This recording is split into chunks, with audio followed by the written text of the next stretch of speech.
Donc on voulait, avant de revenir spécifiquement sur l'aventure des castors de Niort, revenir un peu sur ce mouvement et voilà, expliquer un peu d'où ça venait et comment ça s'était formé.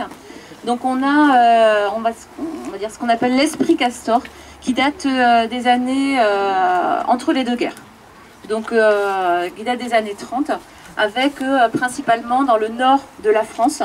Donc à la fois des volontés d'ouvriers, mais aussi on va dire une bienveillance paternaliste, et donc principalement dans des régions qui sont ouvrières.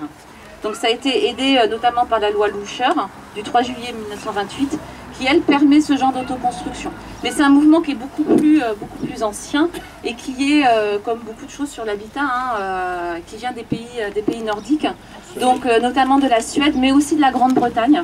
Et dès 1940, en Grande-Bretagne, on a comme ça des sociétés d'autoconstruction, d'ouvriers qui se rassemblent pour construire leur maison.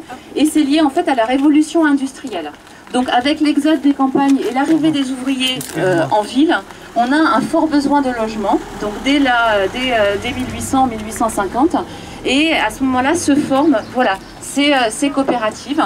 Et les castors, le mouvement castor, lui, officiellement, il apparaît après la Seconde Guerre mondiale. Donc il apparaît principalement dans les villes qui soit connaissent une grande population qui arrive, ou soit qui ont subi beaucoup de bombardements. Donc il est beaucoup en Bretagne, par exemple. On a beaucoup de castors, à Saint-Nazaire notamment, donc des villes qui avaient un fort besoin de relogement. Donc il est effectivement vraiment lié à cette pénurie de logements. Donc ils forment, chaque adhérent s'engage comme ça dans cette aventure collective.